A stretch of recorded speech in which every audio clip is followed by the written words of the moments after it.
So I got some stuff for me. I got some of this black construction paper here.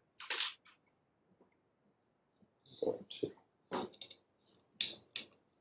adjust this a little higher.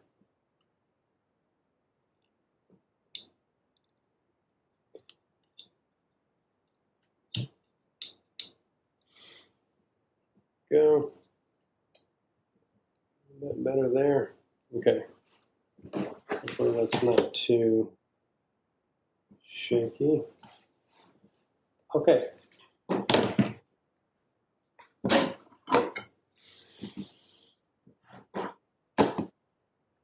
Let's say I want to take this drawing. Yeah, let's take this one because it's not really regular, like less measurable. Take pencil. So to go from that to a larger one, let me just grab a piece of paper over there. If not, put it right here.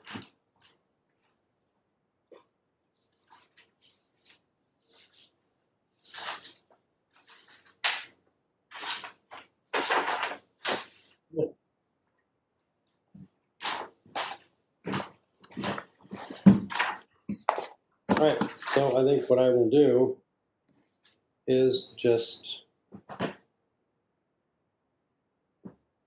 on this make a 5 by 10. This is 8.5 by 11, so I can only get one on here. As I showed you before, I'm going to start 1 inch from the edge. Add 10, go to the 11. Oops. 1 inch from the edge. Add 10. Go to the 11. So I have 2 marks, 1 inch from the edge, and then I go 10. Just double check to make sure I didn't goof that up. That's 10. That's 10, good. So then I will do this.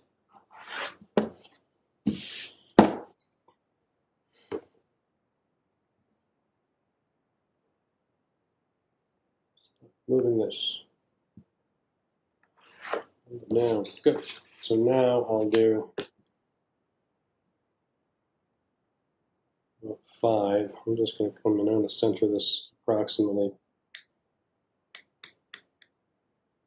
5. Let's start with 2. 5. 2 plus 5 equals 7. So something I do, it's a drafting trick. I was never that good at drafting. Turn the pencil when I make the line. That keeps the line weight fairly even. Okay, good.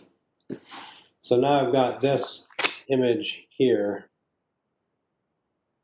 Let's see. I want bigger shapes like this. Get the, like this is an HB drawing pencil, which is basically the same thing as this regular, like Ticonderoga pencil here. Why don't I just use the Ticonderoga? So this shape is this leaf shape, flame shape is it's very flexible what I can do with it here. So I can look at this drawing as a model. Just tear that out so I can set them one on top of the other.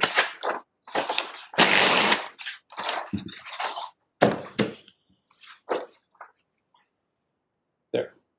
That's very nice, just like that. Okay. So this one here.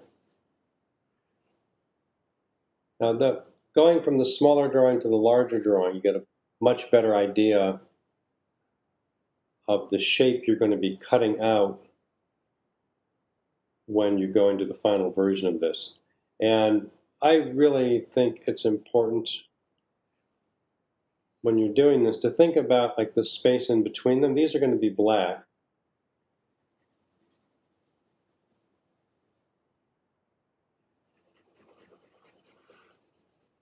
And when you have them close together like this, you get this little channel of space in between them that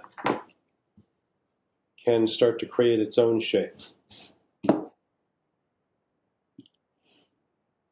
Okay, so I am going to bring this in here. Okay.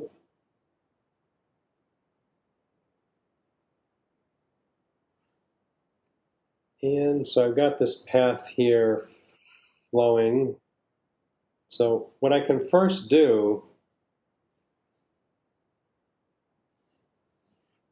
I think making a drawing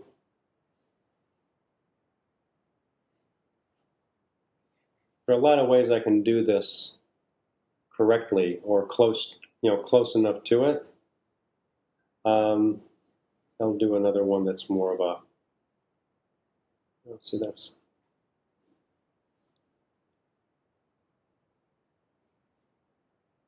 now one thing I can see also here, in this drawing, this is smaller than I'm doing for the finished version of it.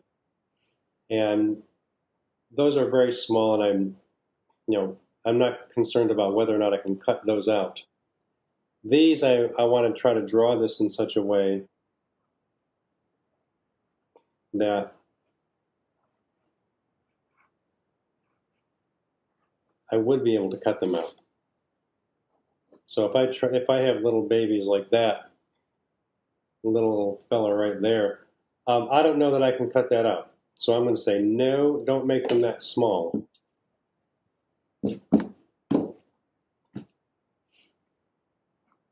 In the olden days, I used to use, I might use something like a photocopier and just take like this drawing, enlarge it on the photocopier, like twice the size or slightly less, and then clean up the drawing there. But this, okay, so this is not too crowded. It doesn't look as good as that, which means I got too much stuff up here. So going from the first drawing to the second drawing is not just necessarily a matter of copying it. I'm really redrawing it. And this is, oh, that's too hard of a pencil. All right, so really what this is, this is like a model for what I might do. And this drawing, the first drawing is the first step. This is another step along the way.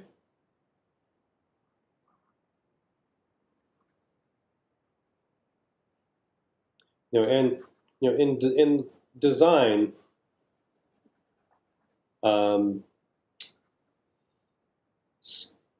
a freehand sketch like this is still something very valuable.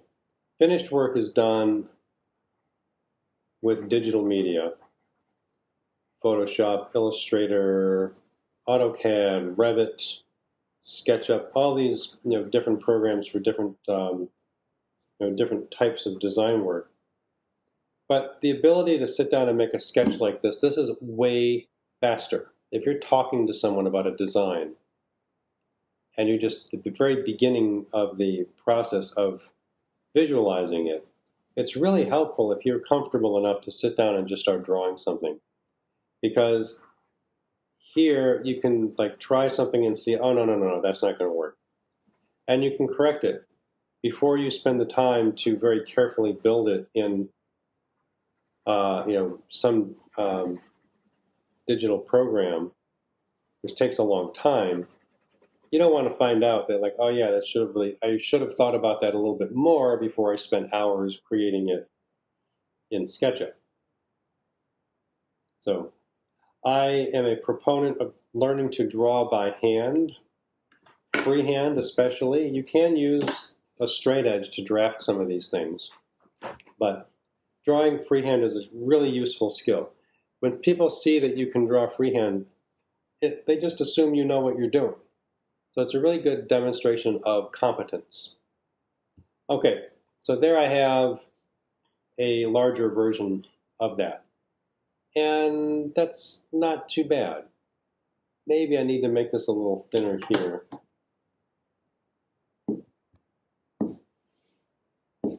Yeah, a little bit thinner here.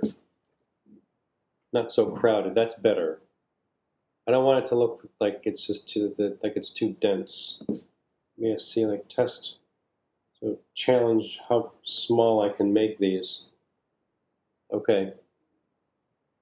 Okay, so you'll do this with 3 of your small drawings. You want me to look at them on Thursday, I can, but I would like you to make at least one of them. Actually, I prefer you just take 3 of them. You decide which ones are good. Make 3 that are 5 by 10. Okay? So, all right. Now,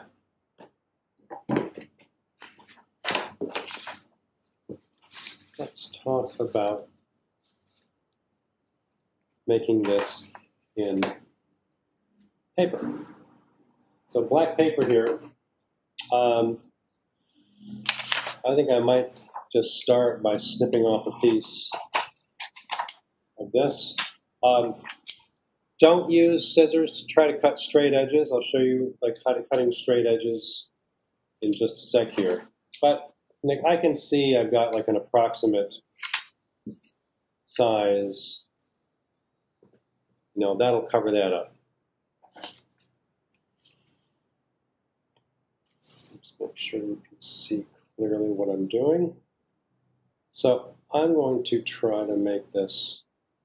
I showed you this in class. You know, cutting freehand with scissors. Slowly close the scissors, turn the paper. Try it.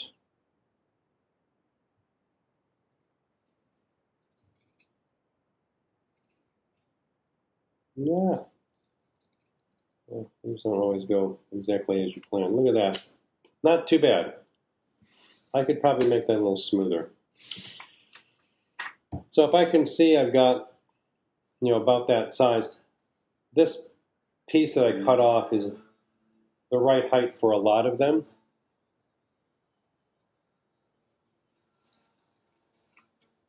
So I'm just going to try to make sure that I don't have to stop in the middle and just keep the scissors going down and keep the paper moving.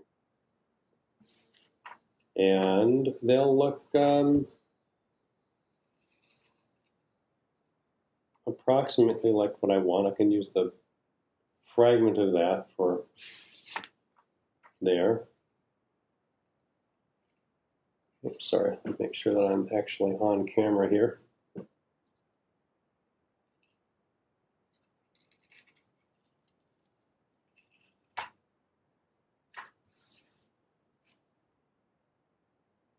Okay. Nice thing with the black paper, you can, if you don't like one direction, you can turn it over and make another direction.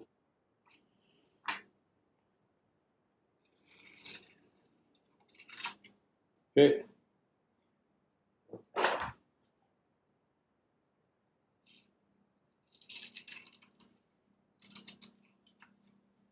And some of these you might think like, blah, that's not very good.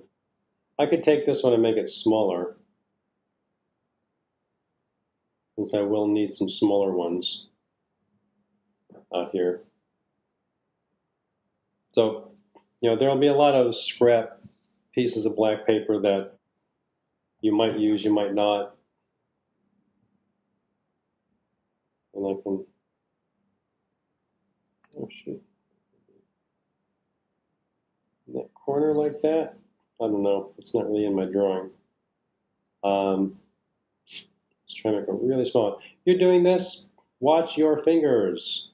It's very easy. Like if I'm like holding this piece of paper, I'm like, no, don't cut yourself. That's my advice. If if you are doing this, if you think like, I'm not sure if my fingers are a little too close, go slowly. So if you do feel the blade of the scissors, then you can stop. Now this, if I want to cut here something small, I'm going to hold the piece of paper at the end. Use my pinky though. There, see, that's where you got to be careful. You're inside there. And it's cutting way farther inside. Get my fingers out of there. Once there, hold this. There.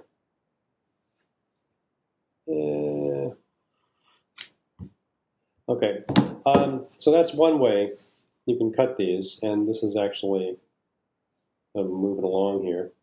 So you can see I can arrange them by, this being a collage. I can just kind of push these together or separate them as I want to. So the drawing underneath is a suggestion. Now, if you have a cutting mat, you should use your cutting mat for this next spot. If you don't have a cutting mat, well, here's your adjustment. Take the Bristol pad, flip it over, and you can see that I've already been cutting on this. And it's like magic. Now I'm going to grab some drafting dots. Watch out for my camera, sorry about that.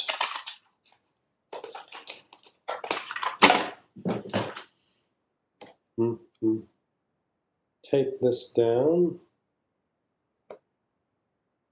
I'll tape it down here and here.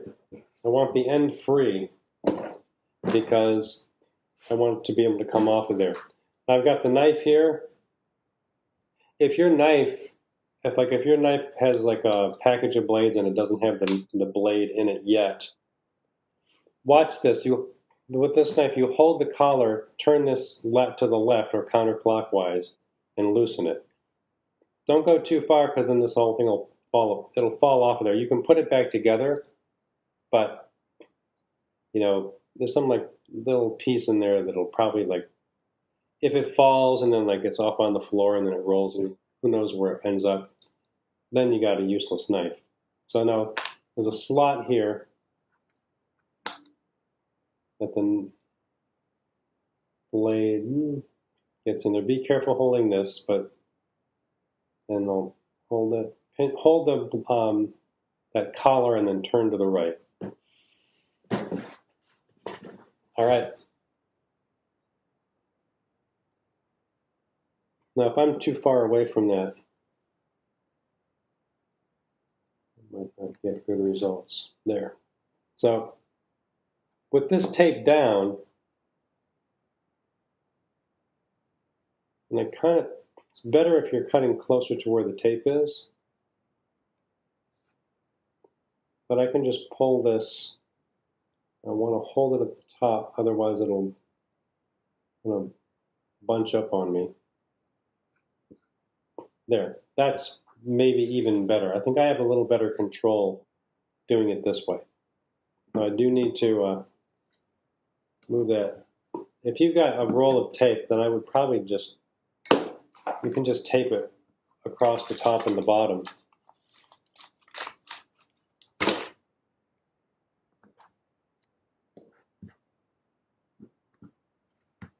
Careful. If you carefully pull the drafting tape, it won't rip the paper. So it's designed that way. Okay. So again,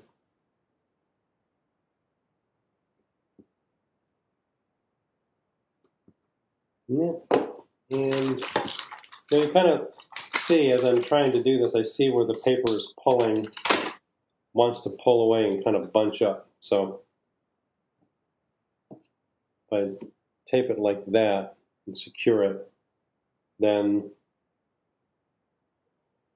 I'm trying to make a really like bitty one. I can cut it out of the middle.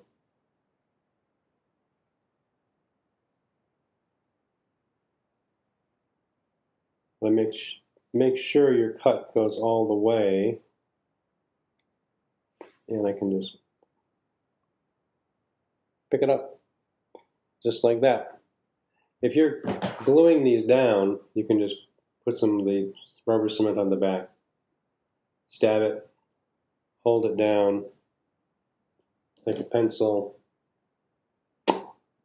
pick this up.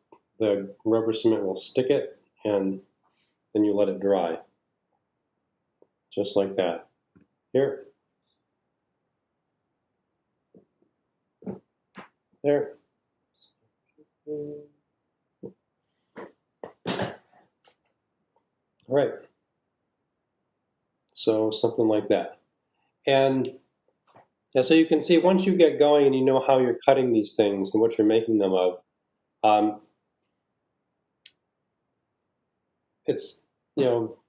doesn't go fast necessarily, but you can see how the work can progress steadily. Okay, now, what about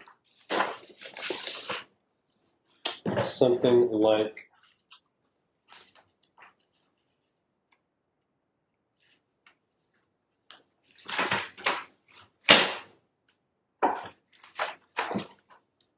this one with straight rectangular pieces? Well,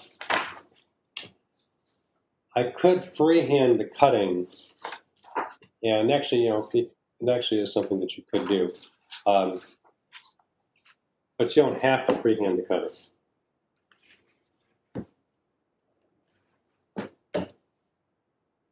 Okay. So here, let me show you freehanding the cutting. Straight like that. Not bad. And for this assignment, they don't have to be perfect rectangles. They can be close and understood as rectangles. And that would be fine. That right there. First, I'm going to cut the short way.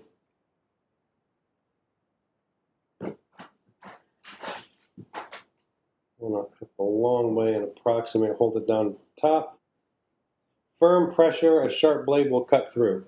If the blade's getting dull, it's going to start to, the paper might start to look torn. All right, there we go. And then we have these things here. Simple rectangle like this, I could, as long as I can make that nice and straight, I could just cut that, do that. But if you're making long cuts with the scissors, they're not going to be straight. They'll more than likely just be kind of wobbly. And making something that's very rigid with a very deliberate rectangle, that's very different than making something that's an approximate, rectangle that's a little dodgy. So, not that one way is necessarily better than the other, but there are different reasons. You don't necessarily want something that's close. Sometimes you want exactly the rectangle. So you can see where this side, as I cut it with the scissors, is not even. I'll use this straight edge from the side that was from the edge of the piece of paper. I'm going, oh, careful, that paper. now get enthusiastic about what I'm doing.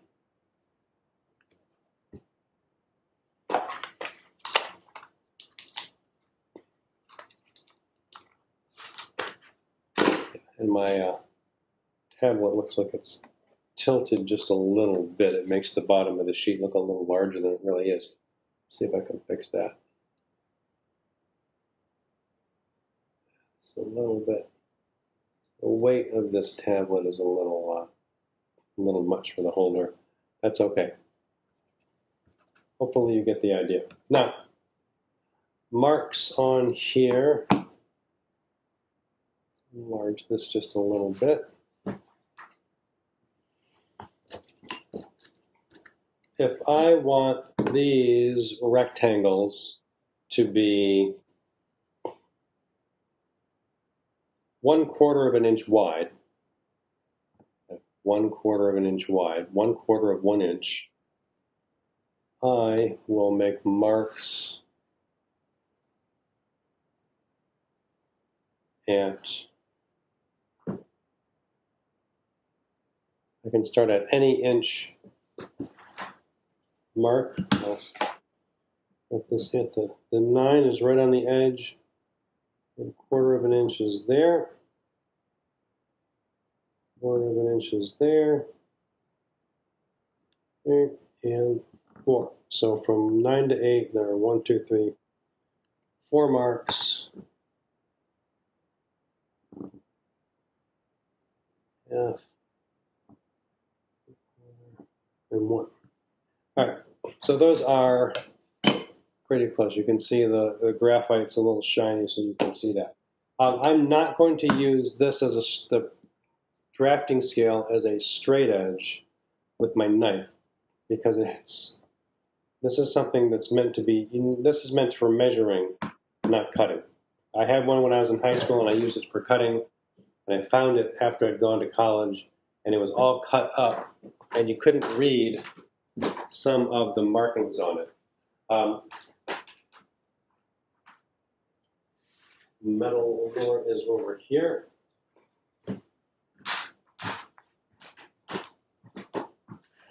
Okay. There. Stop shaking. Sorry about that. The holder for the tablet is mounted to a stool sitting next to the table,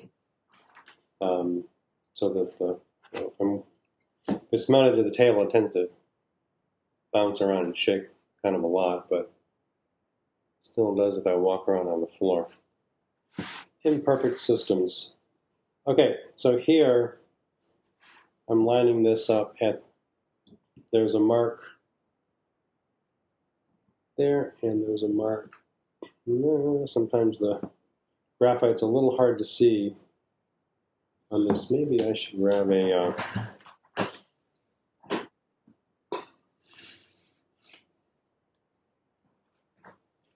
white colored pencil.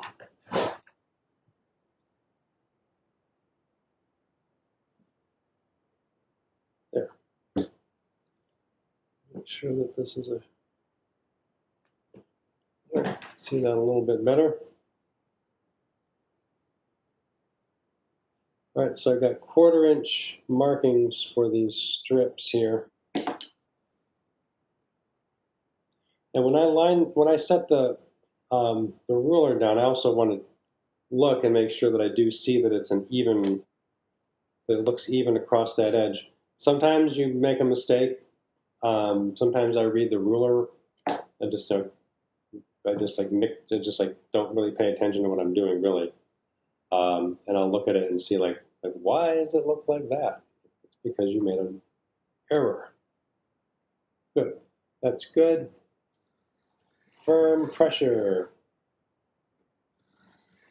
Score that twice. Leave that tape down. I'm just going to go to the next one. My habit is to put the point of the knife down, slide the straight edge up to it. Oh, hi, Elliot. Elliot's here to make sure I'm doing a good job. I hope I am. There. Your butt's in the way, Elliot. Almost. Good. Straight. Firm pressure. You don't have to really. If you use too much pressure, you know, your thumb is right here. If I'm like, it's paper and this is a knife. Sometimes it can be surprising that the knife won't go through in one cut, but sometimes it just doesn't. It's not even all the way through. So just, I've got it a couple times. Sometimes it takes 3. Oh yeah, move your butt.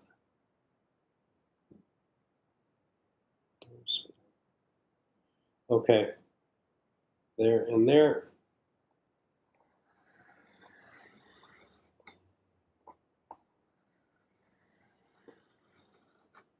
Okay. There is the snail that never stops.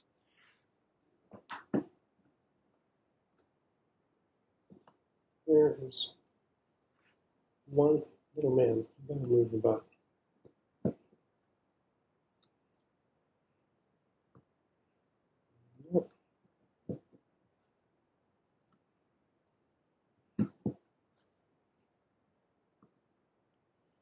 Okay.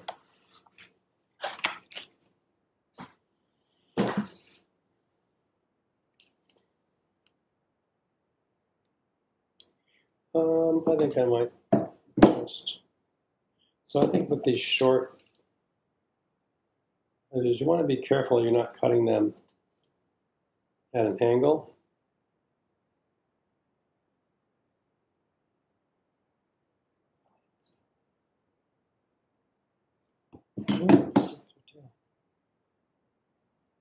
There. So now I've got even, pretty even. Yes, if your kitty gets them, then they're useless. At least to you. They're not useless to him. They're fun. Of course, they see strandy things. They think it's something to play with. All right, so I can see my, these are not quite the same width, but they're pretty close.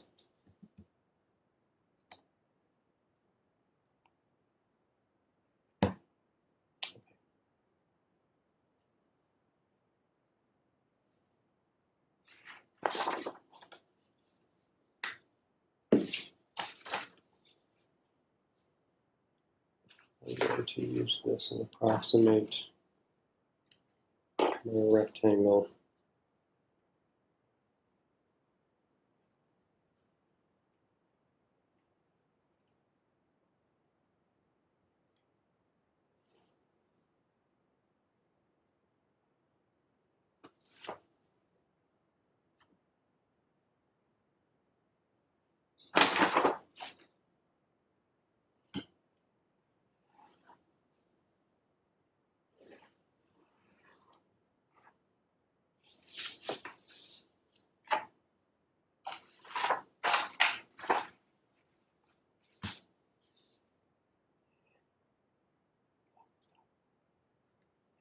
No, ouch. Stop it.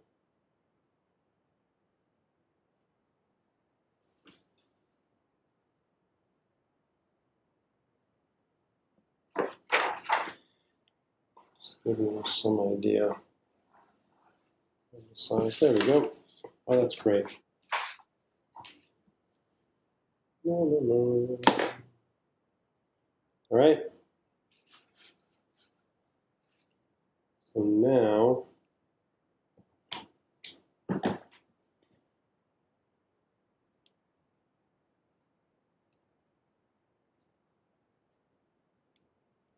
we can start to cut these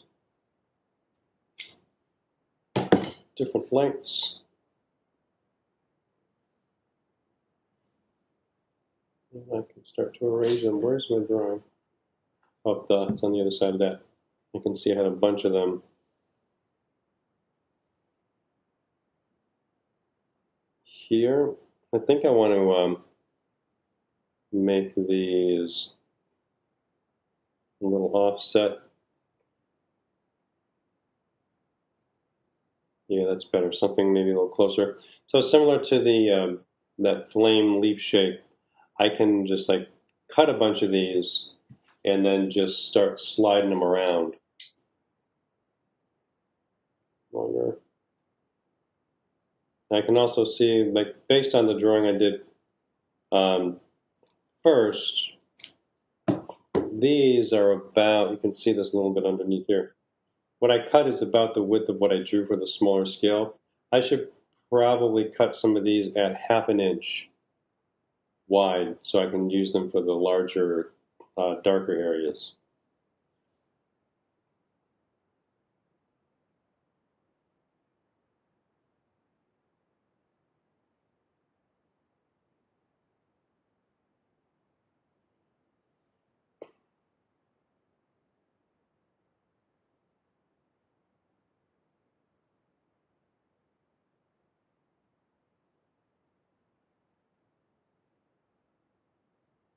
There we go. Good. So something that I talked about elements of perspective on Thursday. If these are spaced out more closer to you and they get closer together gradually as they seem to get farther away, then you'll have that perspective illusion that the space between them gets smaller. So if I say they're kind of receding this way, I want them to go whoop, and I'll maybe like make a vanishing point or something off of the image. Then they'd be farther apart here.